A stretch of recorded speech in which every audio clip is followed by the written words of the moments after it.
નમસ્કાર વિદ્યાર્થી મિત્રો. ગયા લેક્ચરમાં આપણે સંબંધના વિધેયના પ્રકારો અને તેની વ્યાખ્યાઓ જોઈ ગયા. એક એક વિધેય, અનેક એક વિધેય, વ્યાપ્ત અને અવ્યાપ્ત વિધેયનો અગાઉ આપણે અભ્યાસ કરી ચૂક્યા. હવે એના ઉદાહરણના પણ કેટલાક દાખલાઓ આપણે જોઈ ગયા હતા. હવે અહીંથી આગળ વધીએ. ઉદાહરણ નંબર 11. સાબિત કરો કે f from R to R fx equal to x square દ્વારા વ્યાખ્યાયિત હોય તો f એક પણ નથી અને વ્યાપ્ત પણ નથી. ઘણી વખત વિધેયનો પ્રકાર પણ આપણે અહીંયા નક્કી કરવાનો થાય. આપણને એવું આપેલું હોય કે વિધેય f કયા પ્રકારનું વિધેય થાય એ નક્કી કરો. તો એના માટે આ વિધેય એક અને વ્યાપ્ત નથી બંને આપણને આપેલું છે. એક પણ નથી અને વ્યાપ્ત પણ નથી. તો એક નથી અને વ્યાપ્ત પણ નથી.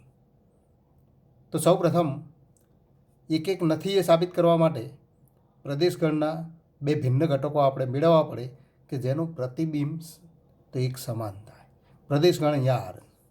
આરમાં એવા બે ઘટકો મળે કેમ તો એ આપણે વિચારવાનું થાય. અને વ્યાપ્ત થાય કે કેમ તો વ્યાપ્ત વિધેય માટે પણ આપણે ગણતરી કરવી પડે કે વિધેય વ્યાપ્ત થાય કે કેમ. તો વિધેયના ક્યારેક ગુણધર્મનો ઉપયોગ કરવો પડે, ક્યારેક પ્રદેશગણમાં રહેલા પ્રતિબિંબના આધારે ગણતરી કરી શકાય. અહીંયા આપણે ઉદાહરણ દ્વારા અર્થ કરીએ કે આ વિધેય એક થાય છે કે કેમ, વ્યાપ્ત થાય છે કેમ. તો એને તો પ્રકાર નક્કી કરવો હોય તો કેવી રીતે નક્કી થાય, તો એના માટે એક થોડી આપણે અર્થ જોઈએ. આમ તો આ દાખલાની સાબિતીમાં એની જરૂર નથી, પણ અહીંયા આપણે લઈએ x belongs to R. R એ પ્રદેશગણ, તો એક્સ એ આરનો ઘટક ઇમ્પ્લાય એક્સની શક્ય કિંમતો તો ઘણી બધી કિંમતો મળે. કેટલીક ધન, ઋણ, ધન પૂર્ણાંક, ઋણ પૂર્ણાંક, અપૂર્ણાંક, સમય, અસમય બધી કિંમતો લઈ શકાય. તો એક્સ ઇક્વલ ટુ -2થી શરૂઆત કરીએ. -2, -1, -0.5, 0, 0.5, 1, √2 આ પ્રમાણે સંખ્યાઓ લઈ. એના માટે એફએક્સનું મૂલ્ય મેળવી. એફએક્સ તરીકે મળતી કિંમત -2 માટે તો એફ ઓફ -2 એટલે કે -2નો વર્ગ, તો એના માટે મળતું પ્રતિબિંબ તો 4 થાય. -1 માટે તો -1નો વર્ગ એટલે કે 1. -0.5 તો 0.25, 0 તો એના માટે 0, 0.5 માટે તો 0.25, √2 1 માટે તો 1 અને √2 માટે 2. આ પ્રમાણે આપણને મૂલ્ય મળે. ફરી આપણે અહીંયા 2 પણ લઈ શકીએ. 2 માટે 4 થાય. હવે અહીંયા મળતા પ્રતિબિંબના આધારે વિધેયનો પ્રકાર નક્કી થાય કે પ્રદેશગણના ભિન્ન ઘટકો આપણે પસંદ કરેલા, તો એના માટે મળતા પ્રતિબિંબ પ્રતિબિંબ તરીકે મળતા બધા જ ઘટકો ભિન્ન થાય છે કેમ. જો ભિન્ન થાય તો એક વિધેય, પણ એના માટે કેટલાક ઘટકોને આધારે કરેલો નિર્ણય ક્યારેક ખોટો પણ હોઈ શકે. અહીંયા તો ઘણા બધા ઘટકો માટે આપણે તો ગણતરી કરીએ ત્યારે એ સાચું પરિણામ આપી શકીએ. અહીંયા -1નો વર્ગ 1 અને 1નો વર્ગ 1 થાય. બે ઘટકો 1 એ પ્રતિબિંબ તરીકે એકથી વધુ વખત મળે છે. એટલે કે પ્રતિબિંબ તરીકે મળતા બધા જ ઘટકો ભિન્ન નથી, માટે વિધેય એક નથી. અને વ્યાપ્ત થાય કે કેમ તો પ્રતિબિંબ તરીકે મળતા બધા ઘટકો એ આરના ઘટકો, તો આરના બધા જ ઘટકો પ્રતિબિંબ તરીકે મળે છે કેમ તો એ આપણે જોવું પડે. તો અહીંયા આપણે જોઈ શકીએ છીએ પ્રતિબિંબ તરીકે મળતા બધા જ ઘટકોમાં શૂન્ય મળે, એ ઉપરાંત બધા ધન ઘટકો મળે, પણ ઋણ ઘટકો મળી શકે નહીં. એનો અર્થ કે એક પણ ઋણ પૂર્ણાંક કે ઋણ સંખ્યાઓ અહીંયા પ્રતિબિંબ તરીકે મળી શકે નહીં, માટે વિધેય વ્યાપ્ત નથી. તો એક પણ નથી, વ્યાપ્ત પણ નથી. હવે આટલા કિંમતો લખીને આપણે ખૂબ સરળતાથી ગણતરી કરી શકીએ. અહીંયા 2 પણ લખી શકાય. 2 લઈએ તો પ્રતિબિંબ તરીકે ફરીથી 4 મળે, તો 4 પણ 2 વખત મળે. 1 પણ પ્રતિબિંબ તરીકે 1થી વધુ વખત મળે. તો કયા ઘટકનો પ્રતિબિંબ તરીકે 1 મળે તો -1 અને 1.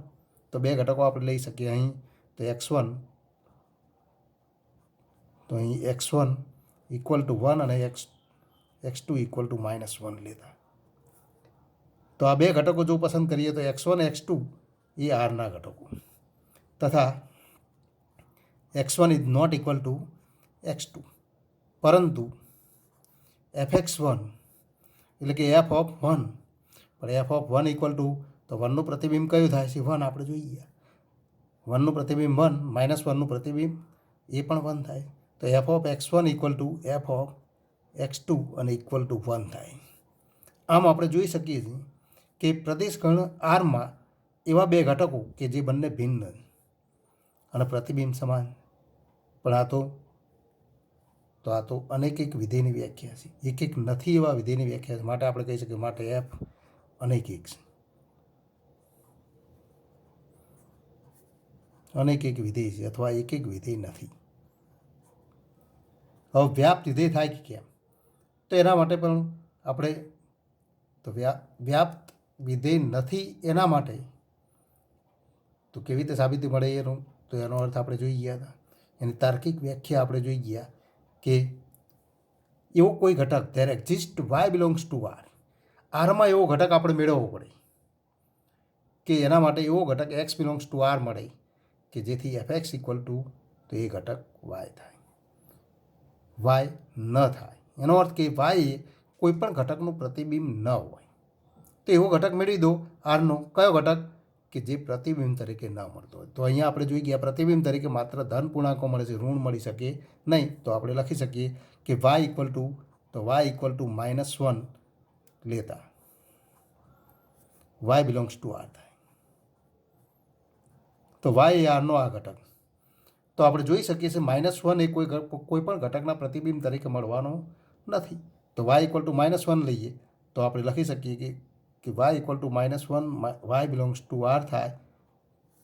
તો આ આપણે લઈએ તો એના માટે આપણે કહી શકીએ કે વાય ઇક્વલ ટુ -1 માટે એવો કોઈ પણ ઘટક એક્સ બિલોંગ્સ ટુ આર ન મળે કે જેથી તો એફ એક્સ ઇક્વલ ટુ -1 થાય. આ આપણે જાણીએ છીએ કે પ્રતિબિંબ તરીકે ઋણ ઘટકો તો મળતા જ નથી, પણ એની સાબિતી આપણે આપી શકીએ કેવી રીતે કે એફ એક્સ ઇક્વલ ટુ -1 થાય એવો કોઈ ઘટક મળતો નથી. તો એના માટે કારણ અહીંયા દર્શાવવું પડે. કારણ કે જો એફ એક્સ ઇક્વલ ટુ -1 તો ઇમ્પ્લાઇઝ આપણે લખી શકીએ, પણ એફ એક્સનું સૂત્ર કયું છે? એક્સનો વર્ગ. તો એક્સનો વર્ગ ઇક્વલ ટુ -1, પણ એક્સના વર્ગનું મૂલ્ય કેવું થાય? તો એક્સ બિલોંગ્સ ટુ આર માટે એક્સના વર્ગનું મૂલ્ય ગ્રેટર ધેન ઇક્વલ ટુ 0 થાય. અહીંયા -1 છે લેસ ધેન 0, તો જે શક્ય નથી. આ શક્ય નથી. આ શક્ય નથી એનો અર્થ કે આ તો વિધાન સત્ય, અને એ વિધાન સત્ય છે. માટે આપણે કહી શકીએ કે એવો સહપ્રદેશ ગણ આરમાં એવો એક ઘટક -1 આપણને મળે છે જે કોઈ પણ ઘટકના પ્રતિબિંબ તરીકે મળતો નથી. માટે વિધેય વ્યાપ્ત નથી. માટે તો એફ વ્યાપ્ત નથી. તો આ એની સાબિતી થઈ. એટલે કે એફ એક પણ નથી, વ્યાપ્ત નથી. હવે એથી આગળનું ઉદાહરણ આપણે જોઈએ. ઉદાહરણ નંબર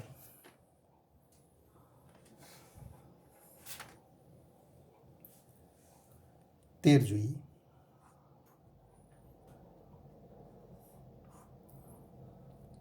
સાબિત કરો કે કોઈ પણ વ્યાપ્ત વિધેય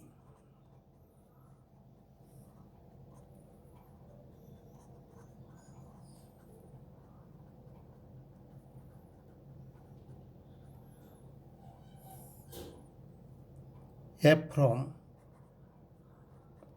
1 to 3 to 1 to 3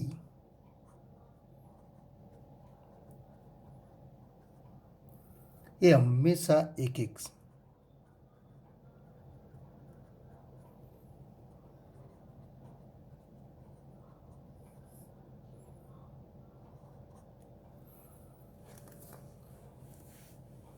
હવે અહીંયા આપણે સાબિત કરવાનું છે કે આ વિધેય એફ કે જેનો પ્રદેશકણ પણ 1 to 3, સહપ્રદેશકણ પણ 1 to 3, તો આ વિધેય જો વ્યાપ્ત વિધેય થાય તો એક વિધેય થાય. આવું વ્યાપક સ્વરૂપે પણ આપણે વિધાન કરી શકીએ કે જે વિધેય માટે એના પ્રદેશકણ, તો એનો પ્રદેશકણ સહપ્રદેશગણ શાંત હોય તથા જો એમાં ઘટકોની સંખ્યા એક સમાન હોય તો એવું વિધેય જો વ્યાપ્ત વિધેય થાય તો એક એક વિધેય થાય જ. અહીંયા આપણે સરળતાથી એ સમજી પણ શકીએ, પણ એના માટે લખાણ કેવી રીતે લખવું એ મહત્ત્વનું છે કે આ વિધેય વ્યાપ્ત વિધેય હોય તો એક એક વિધેય થાય જ એ સાબિત કરો. અહીંયા જે સાબિત કરવાનું છે એથી વિરુદ્ધ પરિણામ આપણે સ્વીકારી લઈએ, એટલે કે અનિષ્ટાપતિ રીતનો ઉપયોગ કરીએ. ધારો કે એફ એ એક એક નથી, તો અહીંયા આપણે ધારી લઈએ, ધારો કે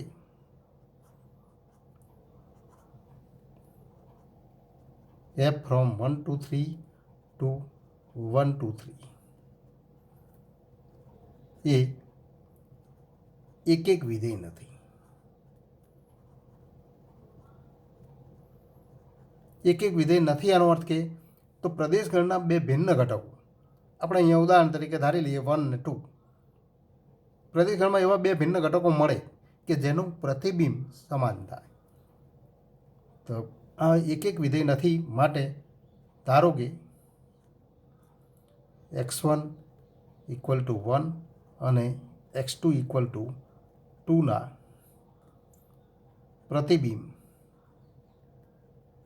સમાન મળે. એટલે કે x1 અને x2ના પ્રતિબિંબ તરીકે એક જ ઘટક મળે, તથા તો બાકીનો હવે ત્રીજો ઘટક 3, તો તથા 3ના પ્રતિબિંબ તરીકે અનન્ય ઘટક, એટલે કે તો કોઈ બીજો ઘટક મળે પ્રતિબિંબ તરીકે અનન્ય ઘટક સંકળાયેલો હોવાથી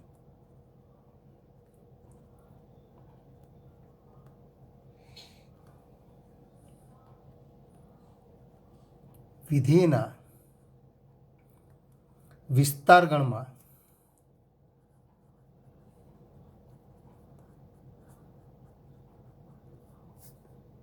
માત્ર બે જ ઘટકો મળે.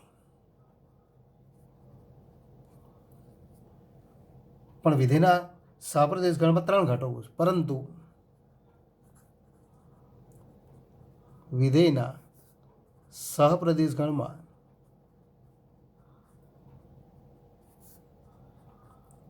ત્રણ ઘટકો હોવાથી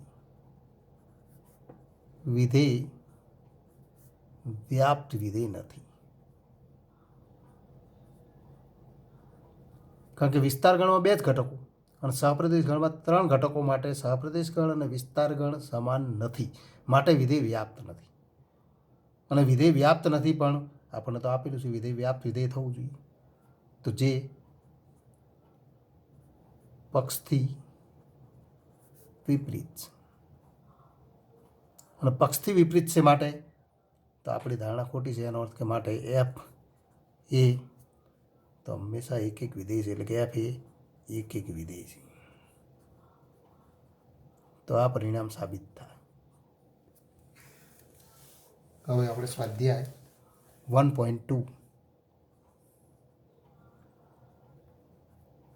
1.2ના એક્ઝામ્પલ જોઈશું. એમાં એક્ઝામ્પલ નંબર 1થી શરૂઆત કરીએ. એક્ઝામ્પલ નંબર 1, ધારો કે આર સ્ટાર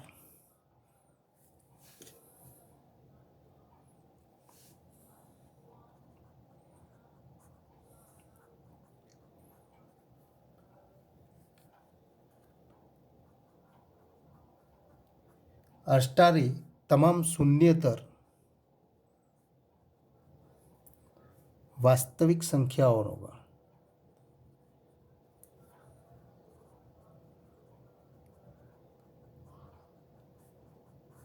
ગણ છે.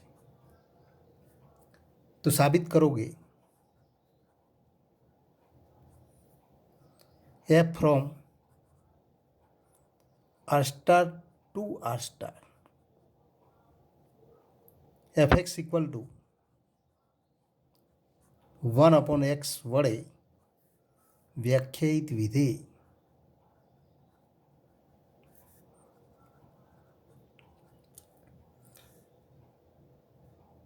એફ એક એક અને વ્યાપ્ત છે.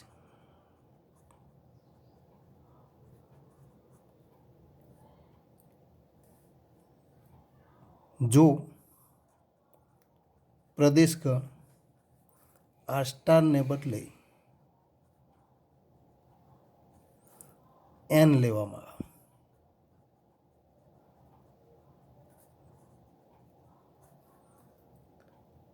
અને સહપ્રદેશ ગણ આર સ્ટાર જ રાખવામાં આવે અને સહપ્રદેશ ગણ આર સ્ટાર જ રહે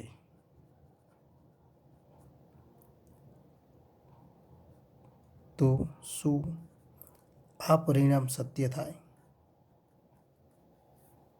સત્ય રહેશે. તો એનો જવાબ આપો.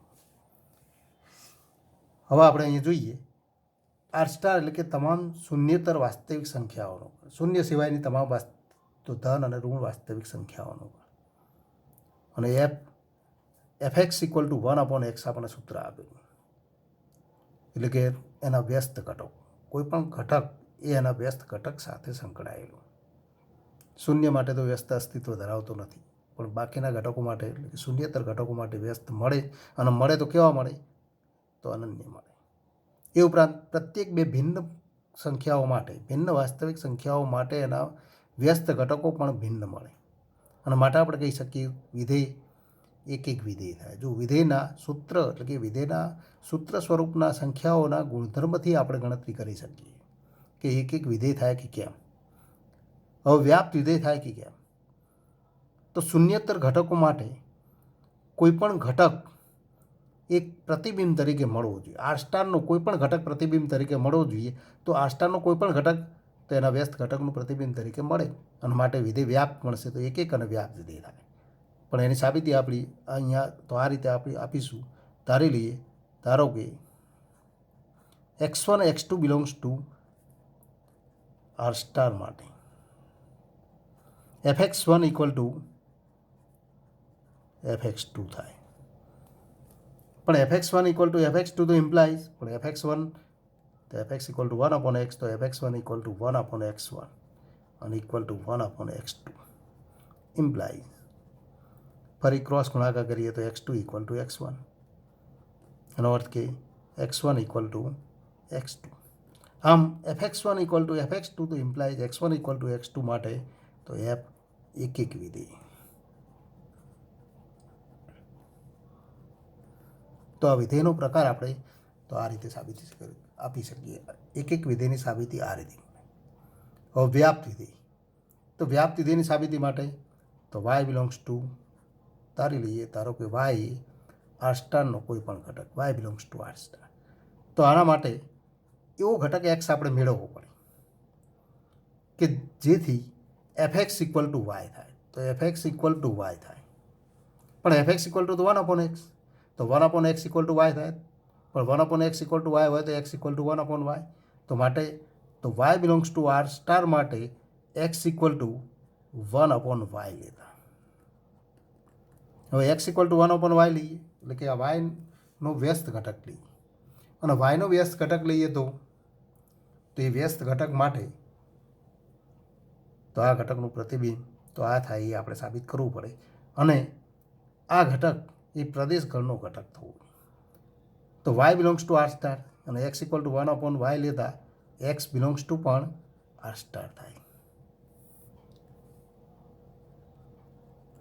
તથા fx ઇક્વલ ટુ તો fx ઇક્વલ ટુ એક્સની કિંમત 1/y લખતા f 1/y પણ એફના સૂત્ર ઉપરથી fx ઇક્વલ ટુ તો 1/x તો f of 1/y equal to તો 1/1/y અને ઇક્વલ ટુ y. આમ આપણે જોઈ શકીએ કે y એ આર સ્ટારનો કોઈ પણ ઘટક છે અને આર સ્ટારના કોઈ પણ ઘટક માટે જે સાબિતી આપણે આપીએ કોઈ પણ એટલે કે તો દરેક ઘટક માટે એ લાગુ પડે. તો પ્રત્યેક y belongs to R star માટે આપણે એવો ઘટક x belongs to R star મેળવી શકીએ છીએ કે જેથી fx ઇક્વલ ટુ y થાય. પણ આ તો વ્યાપ્ત વિધેયની વ્યાખ્યા છે માટે આપણે કહી શકીએ માટે f એ વ્યાપ્ત છે.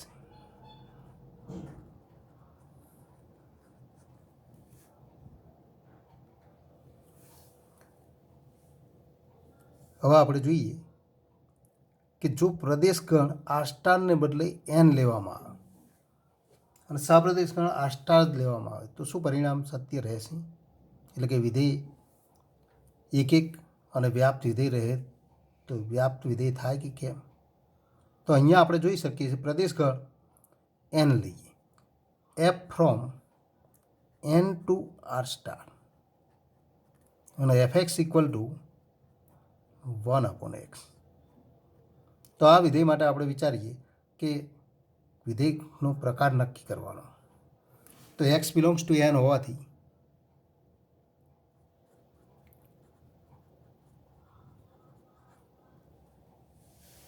એક્સ બિલોંગ્સ ટુ એન હોવાથી એક્સ ઇક્વલ ટુ, તો એક્સની શક્ય કિંમતો એક્સ ઇક્વલ ટુ 1, 2, 3, 4, 5, 6 આ બધી કિંમતો આપણને મળે.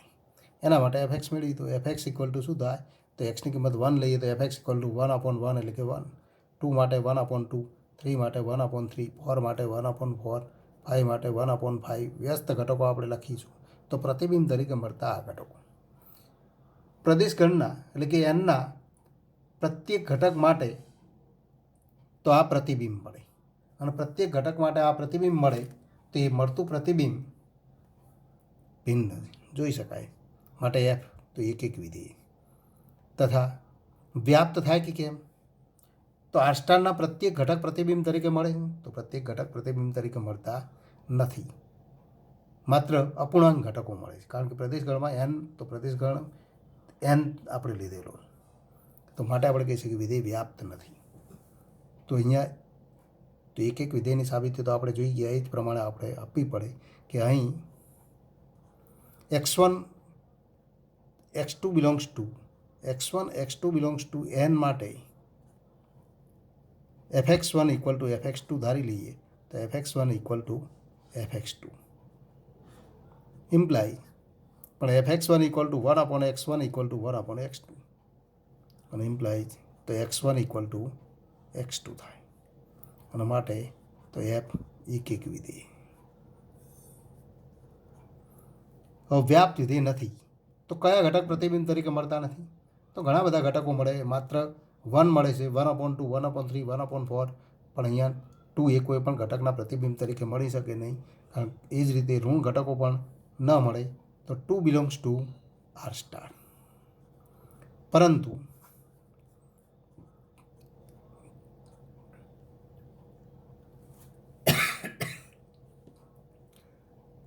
એવો કોઈ પણ ઘટક એક્સ બિલોંગ્સ ટુ એન ન મળે કે જેથી એફ એક્સ ઇક્વલ ટુ 2 થાય. કારણ કે જો એફ એક્સ ઇક્વલ ટુ 2 થાય તો ઇમ્પ્લાય 1/x ઇક્વલ ટુ 2 અને ઇમ્પ્લાય એક્સ ઇક્વલ ટુ 1/2 પણ 1/2 તો એનનો ઘટક નથી. માટે એફ એ વ્યાપ્ત નથી. આમ જો પ્રદેશ ગણ એન લેવામાં આવે તો વિધેય એક એક વિધેય થાય પરંતુ વ્યાપ્ત નથી. હવેથી આગળ વધીએ. એક્ઝામ્પલ તો 2 આપેલા વિધેયો એક એક અથવા વ્યાપ્ત અથવા બંને ગુણધર્મ ધરાવતા વિધેયો છે કે નહીં તે ચકાસો.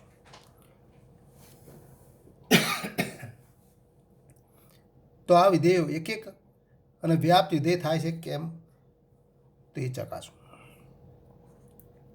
આપેલ વિધેય એક એક અથવા વ્યાપ્ત અથવા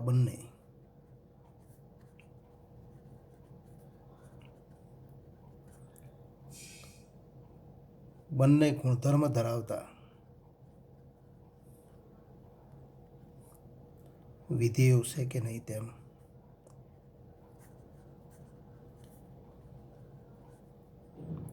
તે ચકાસો.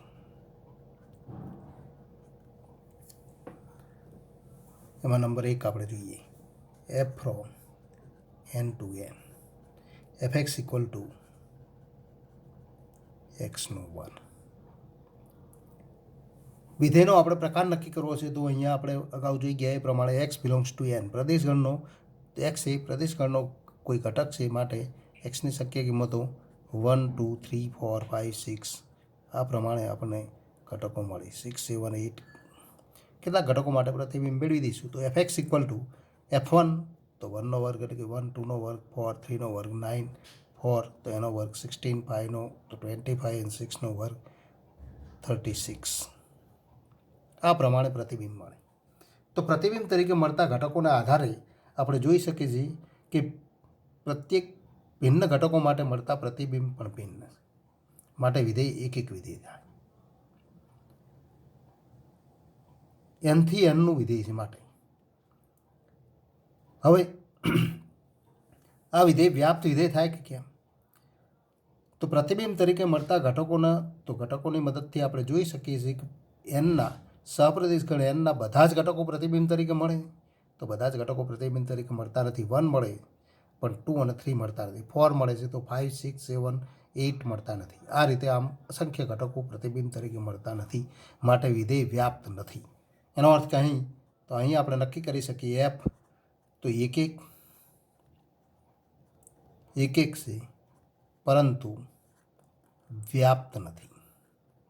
હવે એની સાબિતી, તો સાબિતી માટે આપણે ગણતરી તો આ રીતે લખવાની છે. બે ઘટકો, કોઈ ઘટક x1 અને x2 બિલોંગ્સ ટુ n માટે, તો x1 x2 belongs two n માટે આપણે ધારી લઈએ, ધારો કે fx1 ઇક્વલ ટુ fx2. પણ fx1 તો fx1 equal to x1 square equal to x2 square અને imply x1 square minus x2 square અને ઇક્વલ ટુ 0 અને ઇમ્પ્લાય x1 માઇનસ x2 અને x1 પ્લસ x2 અને ઇક્વલ ટુ 0 થાય.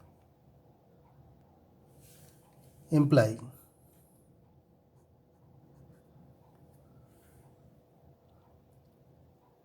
x1 minus x2 equal to 0.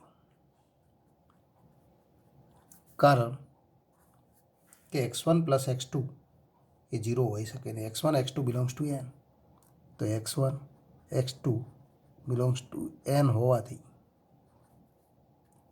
x1 greater than or equal to 1, x2 પણ greater than equal to 1 થાય, અને માટે x1 plus x2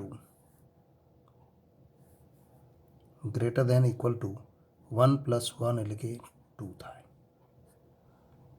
તો 2 અથવા 2થી મોટો ઘટક છે, માટે 0 હોઈ શકે નહીં. તો x1 minus x2 equal to 0 implies x1 equal to x2 થાય. માટે fx1 equal two fx2 implies x1 equal to x2 માટે વિધેય કેવો? તો વિધેયનો કયો પ્રકાર થાય? તો f એ એક એક વિધેય.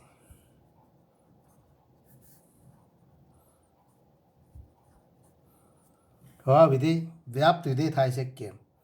તો એની ચકાસણી કરો. તો વ્યાપ્ત વિધેય નથી આપણે જોઈ ગયા. તો કયો ઘટક પ્રતિબિંબ તરીકે મળતો નથી? તો 2 3 એ ઉપરાંત 5 6 7 8. તો આમાંથી કોઈ એક ઘટક પસંદ કરો. 2 લઈએ કે y equal to 2 belongs to સહપ્રદેશગણ બી. સહપ્રદેશગણ બી એટલે કે અહીંયા n. y ઇક્વલ ટુ 2 લેતા તો y બિલોંગ્સ ટુ n. તો આ ઘટક માટે આપણે લખી શકીએ કે માટે એવો કોઈ પણ ઘટક x બિલોંગ્સ ટુ n ન મળે કે જેથી fx ઇક્વલ ટુ 2 થાય. 2 એટલે કે y. તો fx ઇક્વલ ટુ y થાય એવો એક પણ ઘટક ન મળે. કારણ જો fx ઇક્વલ ટુ 2 થાય તો આપણે કહી શકીએ તો fxના સૂત્ર ઉપરથી xનો વર્ગ ઇક્વલ ટુ 2 થાય. પણ xનો વર્ગ ઇક્વલ ટુ 2 તો x equal two plus or minus √2. પણ આ ઘટક તો nનો ઘટક નથી, તો નોટ બિલોંગ્સ ટુ n. માટે આ શક્ય નથી. x એવો કોઈ ન મળે કે જેથી એફએક્સ ઇક્વલ ટુ 2 થાય. માટે તો એફ વ્યાપ્ત નથી. આમ આ વિધેય એક છે પરંતુ વ્યાપ્ત નથી. તો વિધેયના પ્રકાર નક્કી કરી અને ગણતરી કરવી એ ખૂબ મહત્વનું. નંબર 3, એક્ઝામ્પલ નંબર 3 આપણે જોઈએ. F from R to R fx equal to એક્સનો વર્ગ. હવે અહીંયા આપણે જોઈ ગયા એમ અહીંયા એક્સ બિલોંગ્સ ટુ એન હતું તો પ્રાકૃતિક સંખ્યાઓ આપણે લીધેલી. હવે એક્સ બિલોંગ્સ ટુ આર લઈએ તો x belongs to R, X belongs to R તો ઇમ્પ્લાઇઝ એક્સની શક્ય કિંમતો કેટલી ઋણ કિંમતો લો -2, -1, -0.5, 0 એ ઉપરાંત અપૂર્ણાંક ઘટકો એટલે કે 0.5 એટલે કે 1/2, 1, √2, 2 આ પ્રમાણે કેટલાક ઘટકો લઈએ. હવે પ્રતિબિંબ મેળવી તો x belongs to R implies એક્સની આ શક્ય કિંમત. તો એફએક્સની કઈ કિંમતો શક્ય બને તો -2 માટે તો 4, 1 માટે 1, -0.5 માટે 0.25, 0 માટે 0, 1/2 માટે 1/4, 1 માટે તો ફરી 1, √2નો વર્ગ એટલે કે 2, 4, 2નો વર્ગ 4. તો આ ઘટકો માટે મળતા પ્રતિબિંબના આધારે આપણે પ્રકાર નક્કી કરી શકીએ. વિધેય કયા પ્રકારનું વિધેય થાય તો પ્રતિબિંબ તરીકે મળતા પ્રત્યેક ઘટક ભિન્ન નથી. 4 ને સમાન છે. એ જ રીતે 0.25 1/4 સમાન છે. -1 અહીંયા લખીએ તો એના માટે પ્રતિબિંબ 1 મળ્યું છે. 1 માટે પણ પ્રતિબિંબ 1 છે. તો આ બધા ઘટકો પ્રત્યેક ઘટક ભિન્ન નથી. માટે એફ તો માટે આપણે કહી શકીએ એફ એક નથી, એક નથી. તથા વ્યાપ્ત વિધેય થાય કેમ તો વ્યાપ્ત વિધેય તો વિધેયનો વિસ્તાર ગણમાં તો આ ઘટકો મળવાના છે. એટલે કે પ્રતિબિંબ તરીકે મળતા ઘટકો એ આના બધા ઘટકો મળે છે કેમ તો અહીંયા માત્ર ધન પૂર્ણાંકો જ મળે, 0 મળે છે, ધન પૂર્ણાંકો મળે છે પણ કોઈ ઋણ પૂર્ણાંક મળતો નથી. માટે તથા વ્યાપ પણ નથી. માટે આપણે કહી શકીએ વ્યાપ પણ નથી, એક નથી તથા વ્યાપ પણ નથી. હવે તો એની સાબિતી જોઈએ. આ વિધેય એક નથી તો એના માટે ઉદાહરણ માટે બે ઘટકો આપણે મેળવવા પડે. તો આ બે ઘટકો લઈશું -1 અને 1. x1 ઇક્વલ ટુ -1 અને x2 ઇક્વલ ટુ 1 લેતા x1 is not equal to x2 અને x1 x2 belongs to R પ્રદેશગણ. તો પ્રદેશગણમાં બે ભિન્ન ઘટકો આપણે મેળવીએ કે જેના માટે પ્રતિબિંબ સમાન થાય છે તથા fx1 ઇક્વલ ટુ fx2 એટલે કે f-1 અને f1 તો બંનેનું પ્રતિબિંબ 1 મળે છે તો ઇક્વલ ટુ 1. માટે આપણે કહી શકીએ f અનેક એક. હવે આ વિધેય વ્યાપ્ત વિધેય થાય કે કેમ તો એ પણ આપણે જોઈ ગયા વ્યાપ્ત પણ નથી. તો એને સાબિતી કેવી રીતે મળે? વ્યાપ્ત નથી એ સાબિત કરવા માટે કોઈક ઘટક સહપ્રદેશ ગણમાં આપણે મેળવવો પડે એવો કોઈ ઘટક y બિલોંગ્સ ટુ આર મેળવો કે જેના માટે કોઈ પણ ઘટક x બિલોંગ્સ ટુ આર ન મળે કે જેથી fx ઇક્વલ ટુ y થાય. તો સહપ્રદેશ ગણ એ વિસ્તાર ગણ નથી તો વિધેય વ્યાપ્ત નથી. તો y તરીકે કયો ઘટક પસંદ કરવાનો છે? પ્રતિબિંબ તરીકે મળતો ન હોય એવો કોઈ ઘટક. પણ પ્રતિબિંબ તરીકે મળતો ન હોય એવો કયો ઘટક છે? તો ઋણ ઘટક. તો y ઇક્વલ ટુ -1 લેતા આપણે જોઈ શકીએ છીએ અથવા લખી શકીએ કે એવો કોઈ પણ ઘટક x બિલોંગ્સ ટુ આર ન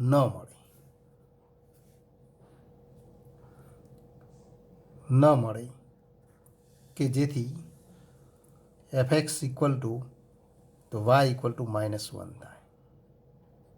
અહીંયા પણ આપણે કારણ લખવાનું છે. કારણ કે જો fx ઇક્વલ ટુ -1 થાય તો આપણે કહી શકીએ એક્સનો વર્ગ ઇક્વલ ટુ -1 અને ઇમ્પ્લાઇઝ તો એક્સ ઇક્વલ ટુ તો એક્સનો વર્ગ ઇક્વલ ટુ -1 તો તો એ તો શક્ય નથી. એક્સનો વર્ગ ઇક્વલ ટુ -1 લેસ ધેન 0, જે શક્ય નથી. માટે આપણે કહી શકીએ કે એફ માટે એફ વ્યાપ્ત નથી. તો વિધેય માટે બંને ઉદાહરણમાં આપણે તો બંને એક્ઝામ્પલમાં આપણે જોઈ ગયા કે વિધેયનું સૂત્ર એક સમાન છે x², પણ વિધેયના પ્રદેશ અને સહપ્રદેશ અહીંયા બદલાય તો વિધેયનો પ્રકાર પણ બદલાઈ જાય. અહીંયા વિધેય એક છે, વ્યાપ્ત નથી. અહીંયા પણ તો એક છે, અનેક એક છે અને વ્યાપ્ત નથી. તો બંનેના પ્રકારો ભિન્ન. હવે બીજા એક્ઝામ્પલ તો આવતા લેક્ચરમાં જોઈશું.